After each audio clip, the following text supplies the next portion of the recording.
This is MTG Grinders. We're at Dragons of Tarkir game day in Bacchus Marsh, and this is the final round, and we might be in Bacchus Marsh, but we've got a couple of Bendigo guys. I'm Lewis, this is Cohen, and who are the Bendigo players in front of us? The player on the left with the Grinders playmat is Wayne, and the player on the right with the ring is Trent. Now we have to be nice to Trent because he's actually in the room while we're commentating. So will it be extra nice or extra harsh? We'll see how he plays before we make that judgment. Alright, so now we've got it's the mirror match, isn't it? Yes, the control blue mirror. Black mirror match at this point, but I think they're both on white. They're both on Esper, yep. Now Trent he's come and gone from the Esper control for years. Yes, it has been his home for a long time though. It's in his blood. Various different iterations as far back as when Snapcaster Mage was legal and standard. Yes, he loved that little bro. And we've got two of I guess the higher tier Bendigo players here. Like Wayne doesn't get to play as often as he likes nowadays, but so it's great to see him in the finals. As Wayne just plays an anticipate at the end of Trent's turn, in the game of land go, which is how control games start usually. Now you've been on blue-black control a bit before Dragons came out. I had a look at it. Yeah, do you want to talk about the difference between the blue-black control and the Esper list that's been There is nowadays? a lot more threats in the Esper list, and the improvements came from the Dragons release, with Ojutai, the new Dragon Lord for blue-white, and Silumgar Dragon Lord as well for blue-black. Yeah, now Dragon Lord Ojutai is a very good reason to splash white. Yes, that is very strong. Now these decks are running Crux of Fate as a Plague Wind, essentially. Yes, but that is still the one side because everyone's playing dragons. It's now just a normal Wrath effect in this game. Yeah, because white's a splash, so it's hard to justify the double white for end hostilities. Yeah. Now, we've still got the land go. The land go looks like Trent's playing a polluted delta. Yes. This game will sit back and forwards of land go for a while until one person makes a move. Yep. Generally in a control match, I was taught that whoever blinks and moves first loses. That's normally, like, I'm not going to say that's 100% the case, but yeah, generally, the first person to make a move is at a disadvantage.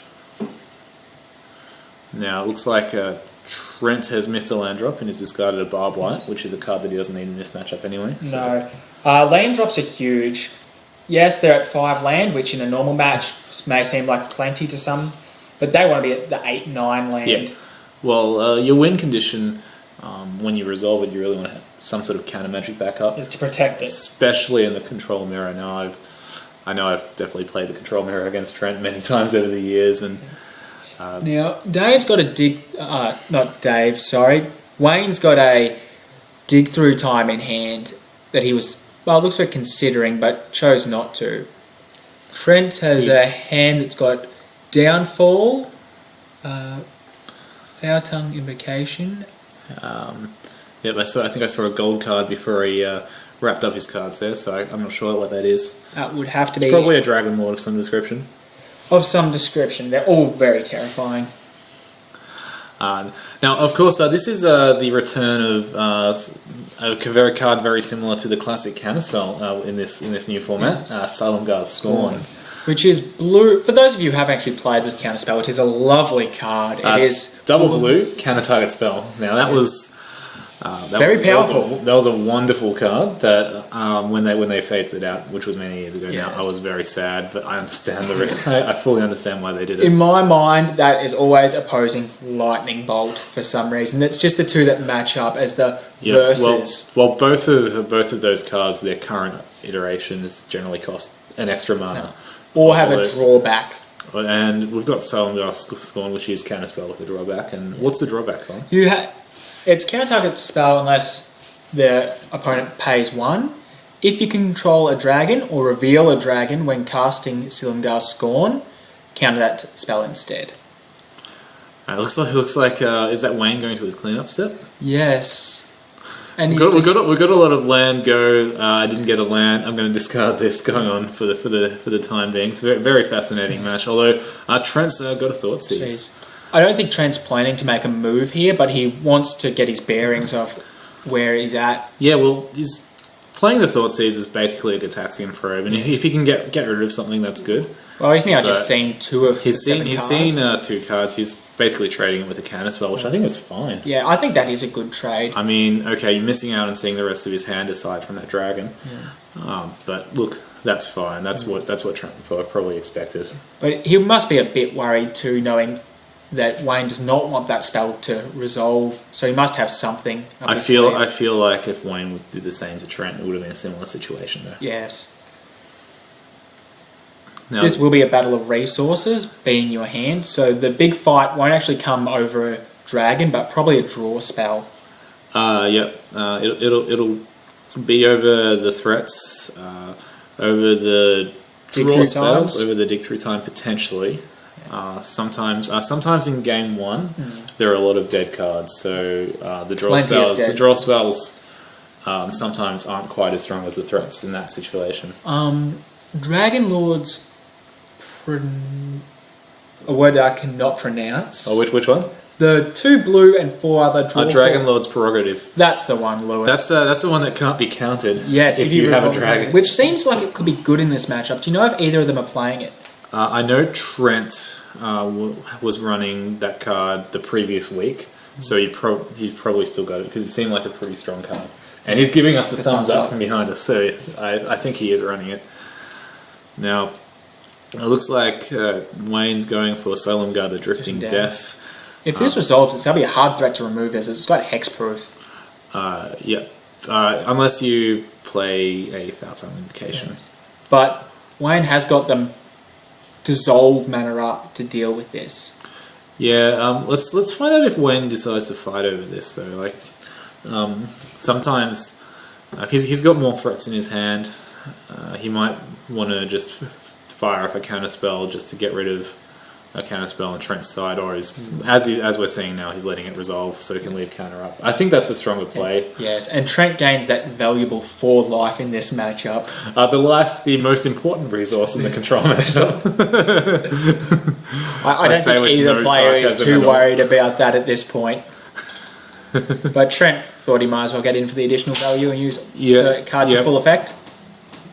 And I guess he was hoping that Wayne might decide to fight over it and tap himself out, which I think Trent wasn't going to happen. Which wasn't going to happen, but that is something you're really hoping your opponent just slips up in this kind of match. If you were Wayne or Trent, what card would you be wanting to see next? I quite like the Dragonlord's Prerogative. And we see Trent, which Trent is just cast. Yeah, that is very good timing. I think the other card that they need to be looking for is probably a Thought Seize or some way to attack the hand. Thought Seize to clear away, Prerogative to really get a good grip of cards. Yes. Duress as well. Yeah, Duress, which is probably coming in for game 2. I don't know if they're playing it and then they for game 1. I like the idea of Dragonlord Ojutai as a win condition here, because if you can resolve it, there aren't that many options. I think it's Crux will be the best way out. Yep, and that's 5 mana, and you can protect it. That's the thing. It's hard to fight over something when you're already down to. At this stage of the game, like both players have lots of land on the battlefield. They've got plenty of mana to play their threat and keep a counterspell back up. And they've got full grips in their hands. So. You can see the value of a land drop there as Trent scried and kept a land on top. Yep. Yep, that's right. So he's anticipating that fight. Yep. Who basically, I don't know who said it first, but it's been said by a lot of wise Magic players, is that the person who spends the most mana is the most likely winner. That is true. Don't tell the mono red players that.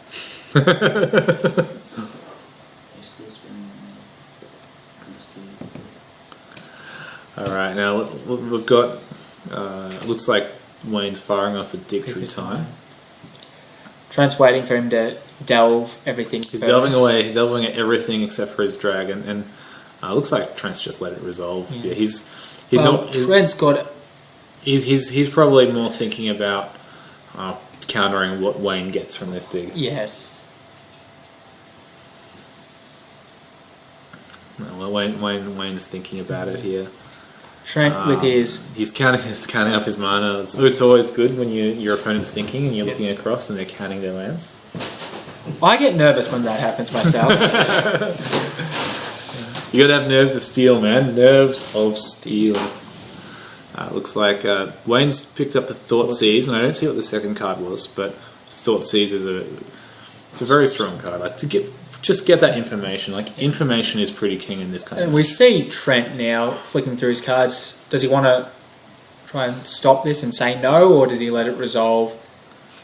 He's having a hard think, and he lets it resolve. No, yeah, he let the dig through time resolve, so Wayne's feeling a bit more confident. By the looks of it, he's only got 1 or 2 counter spells. Yeah, well now we can see. Is that Disdainful Stroke? Dissolve, 2 Silumgar Storms, 3 Dragon Lords, a very description, and a Crux of Fate. Yeah, 2 Ojutei and 1 Silumgar, and a Crux of Fate. Now, is Wayne thinking about taking the Crux of Fate? Probably not. Probably not. I think he'll be looking at... do you take one of the counter spells or one of the win conditions here? I think it would have... If it was me, it would be the Dissolve to stop that scry. Dissolve, yeah. I think because the Dissolve is... He's got enough to reveal. They're going to be counter spells. Yep, they're at enough mana that the Dissolve is the slightly more powerful counter spell here. Yes, that's true. And Trent's still hitting his land drops. Yep, scry and keeping a card on top, passing the turn. Alright, Wayne's playing a Polluted Delta, counting his cards, Yes, passing I see the turn. a Crux in Wayne's hand. No, Trent's just picked up a Jace's Ingenuity. That will help restock his hand, even though it wasn't exactly depleted. But it allows him to just sculpt what he has. Now, Trent's deciding what to do about this Dragon Lord Ojutei, which I think is one of the better win conditions for this match. It is, but Trent's got to know that Wayne's now seen his hand, so Wayne's prepared. Yep, but Trent also has the ability to just draw 3 cards. Like, I think he's going to... It looks like he's firing off the Ingenuity now. Yeah, I don't mind this play. So, I see... it takes some of the information away from Wayne. Yeah. 2 Dissolves, a Scorn, a Crux, and a Fountain Invocation, I think, is in Wayne's hand. I wonder if Wayne's going to counter this Jace's Ingenuity. Would you do that in that situation? If I've got double Dissolve, I'd rather protect my win condition, like you save him from that. Now, Trent's picked up Narset, and is that 2 lands? There's a Scoured Barrens. I can't see what the other card was. It looked like a land. Or Caves of Coilus. And now Trent's firing off Silumgar Scorn. He's decided to fight. He's decided to reveal a dragon card to not make it a Force Spike. Yes, I don't think a Force Spike will be very useful at this stage of the game. No, it's not really the best card at this stage of the matchup. But counterspell is as good as any. Now, Wayne's firing off a Dissolve. 2 counter the Silumgar Scorn. Alright, now Trent can only fire off 1 more counterspell here, and Wayne is representing another counterspell. But if Trent does decide to play another counterspell here, that means, and Wayne decides to fight it, that means he is tapped out. That is true, which will allow Trent to resolve his own threat, whether it be Crux or Crux to remove. But looks like Trent's decided to not do that. He's probably going to deal with the Ojutei at some point very soon, though, because that you can get some serious card advantage if you connect with that guy. He's played a selective card advantage as well. Being able to get an anticipate and deal 5 damage to your opponent every turn, I think that's a good thing. Yeah, that will close out games really fast. Yeah, somehow. Now, it looks like he's going to tap 5 mana and Crux here. I know he's playing his own Ojutei. I like that he's fighting ice with ice. Yeah. And Wayne doesn't like the looks of this, so he's going to try and fight. Oh, he's playing a Silumgar Scorn. Now, he doesn't have to reveal anything because he's got a dragon on the battlefield already. No, he does not have to reveal anything here. And he doesn't. Translating that resolve. Is he going to play his Dragon Lord? He's playing his Narset. Okay, I thought. I figured he would use this opportunity to play another threat, to resolve a threat. Well, Narset, in a sense, is a threat because if she ultimates, that's Wayne gone. Yep. Wayne, he'll either have to use resources to kill the Narset, which I don't think he has the hero's downfall, or he's going to send his Ojutai at Narset and not get the anticipate trigger. And that's 2 attacks as well, so that's 10 life that's been saved. And Trent gets a dig through time. Oh, that's I'm going to say that's probably a good card to get. Yeah. One of the best control cards in Standard right now. Nice. And we may get to see the great rebound on dig through time if all goes well for Trent here. Is he thinking about doing that now? Do you think? I don't think Trent will run it out main. I don't think he will, because it's too vulnerable. If Wayne sends 5 at the Narset, which looks like he's doing, Narset's on 2, so he'd have to trade the Narset for that. But I think, and that's assuming. I think he just needs to keep plussing the Narset here. Oh, that's a great draw. Another foul tongue invocation. So now, no hexproof or not, he still has to sacrifice. Ojutai is tapped, so it doesn't currently have hexproof. So Trent has quite a few options to deal with it.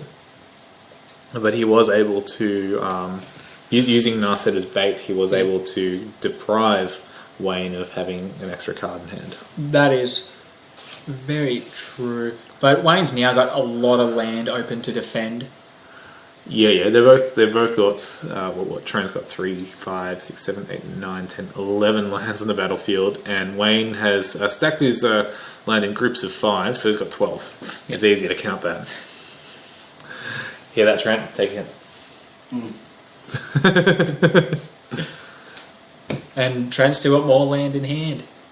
Foul tongue invocation, and revealing his Dragon Lord Solemn Guard, just so he can get that valuable life. Which isn't really a reveal, as Wayne saw it earlier with the Thoughtseize. Yep. And Wayne's going to fight for his threat. He's going to play Solemn Guard Scorn. Yeah. Trent looks through his hand. I wonder what the play of playing Solemn Guard and stealing the Ojutai is like. I wonder if that's a consideration for Trent right now. Well, that's where he's going. Looks like he's doing it. And he's got the land to fight as well with one counter spell. Yes, he can use a counter spell if he wants, but I like the idea of doing this, even if Wayne counters it. No, it looks like Wayne did not have a counter, and Trent has got another Ojutai in his deck now. I don't know what Wayne's plan is letting that resolve, because that seems like a very bad board state to be facing. A Narset and 2 Dragon Lords. He's got Crux of Fate, so he might decide to Crux them away. That would be a good play, but then Narset goes unchecked. Trent's got still got a couple of he's still got 2 Ojutais in hand, I think. Has he got 1 or 2? He had 2 earlier. I don't know if he's gotten rid of. He played one. Yeah. Which got countered. Trent's going for a drink of beer by the looks of it. A respectable beverage. Kids under 18, don't drink. It's bad. Wayne's playing Scryland, and looks like he's firing off the Crux now. I think Trent's just going to let this happen. Yeah, he's got a Narset on the battlefield. That's a 2-for-1 in Trent's favour there. Yeah, he's firing off a dig through time in the end step, I presume. Look what Trent's just battled his way to having just the most card advantage here. Narset's helped. He's 2-for-1s. He's fired off a dig. He can pick a Thoughtseize, and what's the second card? He's put a Crux to the front, and that's why he's taken. Thoughtseize Crux, which in this matchup isn't an hostilities. Let's face it. It's I stop your Dragon Lord. And he's picked up a dissolve. Well, that's always good. You're always happy to see a dissolve in this match. That is true. He's firing off a Thoughtseize. Now Wayne's got a double dissolve, and I can't make out that other card he has, but he's just going to dissolve the Thoughtseize, which, look, that's the card Trent probably would have taken. Dissolve and a Foul Tongue.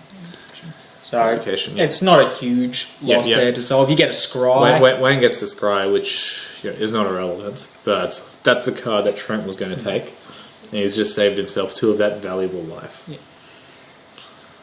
It looks like he's dissolving the dissolve. He's stealing the scry. They're battling over the scry trigger. Actually, this is good for Trent because he's going to reduce him to 1 card. Yeah, he also gets to take the other dissolve, which I presume he doesn't know about. And Wayne's thinking about casting it. I think Trent's just he's got the advantage of resources here. Yes. So he's using he's just 1-for-1, just depleting Wayne's hand. Yes. He's probably not going to fight over this. Most people fight over life totals. Trent's played cat and mouse for this whole game, fighting for hand size and trying to get ahead that way, which has worked really well. And which is how you've got to play this control match. Wayne's he's narseting his way into another narset, so that's an extra card, so even more advantage for Trent. Yep, and it's good to know he's got that redundancy. A lot of these, especially these kinds of control decks, they can get into that winning board state several turns before the actual win happens, and I feel like Trent has long been in this winning board state, and he's just been able to gradually just edge all of Wayne's resources away. Yes. He's got now a threat in Ojutai and a slower threat and card advantage in Narset. Yep. Wayne's casting a dig, which is what he's drawn off the top, which is helpful. I think you're thinking about, if you're Trent, you're thinking about, normally you don't counter the dig, you counter the threats they get from the dig. But I think Trent can just slam a counter on that, knowing that Wayne's not going to have much left after it. Yeah, I think that's a call. You have to counter this, not knowing what's in Wayne's hand, but unfortunately what's in Wayne's hand actually kills Ojutai. He's still got double Narset. I don't think he's too concerned. He's got the win here. He can just press his advantage. He's drawing 1.5 cards a turn, let's say. Yes. But he's still thinking about it. Yeah, he's firing off the scorn, which is what I would have done in that situation as well. Yeah. And if Wayne uses his last card to deal with the Jutai, he's top decking. Yeah. The control player loves when the opponent is top decking and they're still on 20 life and a full grip. Yeah, so Trent's peeking at the top card. He's playing a Pluto Delta Go. He's got a handful of permission. He's in that correct position. Wayne's thinking about his sideboard right now. Trent's got to dissolve. I feel like, especially in with the long games you can have, Wayne's probably best to concede at this point in the game. Yeah. And go straight into the second game. He's drawn Haven and the Spirit of the Dragon, which can get back one of his threats. But Trent's almost got the perfect hand. Yeah, Trent can just dissolve it when he casts it, unfortunately. I would be looking at going into game 2. Wayne goes for the Townfall for Narset. Trent goes, yeah, sure, do that. Doesn't really want to fight over that. He could have even tried to ultimate, but I think the counterspell was a better save. I don't think you mind. You're trading reasons. Narset did her job. She drew him, I wasn't counting, but a number of cards. Yeah. And he's got second in hand. He's got a second in hand. He's just going to slam that next turn. He's got a scry. Still not missing any land drops here either. He just needs to land a win condition to close out the game, and I think that's what Wayne's waiting for. Just something that he can't deal with. Yeah. Anticipate in response to Narset. Everyone watching at home, you might want to get comfy because this could still take a while. Go get yourself a beer from the fridge unless you're underage, and by the time you get back, this is still going to be going. Wayne's anticipated into anticipate, and he's looking for something, anything, to deal with this precarious situation he's in. He's using Haven to get back a threat. Get back Dragon Lord Ojutai. I think he was waiting for a way to protect it before he fired that off, which I think is fine. He's a good way to just hide a card in the graveyard. Would you be holding land now to try and bluff Trent a little bit? He's got plenty on board. I think you get to the point where it doesn't matter what lands you're playing, and yeah, you if you don't have nothing else in hand, then yeah, hang on to at least one or two. Now Trent's. They don't really have any X spells in the deck, like say Crater's Claw, where that one extra land actually makes it a huge. Yeah, we don't really have like the Sphinx's Revelation, where it was just best to play the lands just to get that extra life, extra bit of life, extra card. Option, yeah. Well, there's the threat. Yep, he's landed a threat. He's got plenty of mana untapped to just deal with whatever Wayne tries to use to deal with his threat. And Wayne, to his credit, is fighting like a champ here. He's just going down swinging. And just unfortunately for him, he's just been in a losing position for quite some time. I don't see what combination of cards actually brings him out of this, do you? Supreme Verdict. Cards that aren't in standard, I think, at this stage. Dragon Lord Initiative? Dragon Lord's Prerogative is actually not that bad. I have no idea if Wayne's playing it. I don't think he was. We're getting a shake of the head from Trent there. I think that's a pretty key card in this matchup. Just being able to get that uncounterable card advantage. Now, Trent's going for the emblem. Well, now, if that's would you like to tell me what the Nascent emblem does? We've got one just in the room. Can you read it out, please? It's Narset's ultimate for -9 loyalty is you get an emblem with your opponents can't cast non-creature spells. Now, how much of Wayne's deck is non-creature spells? Most of it. Okay. Well, Wayne scooped game one in the face of not being able to cast spells for the rest of the game. Pretty much. Let's go to game two.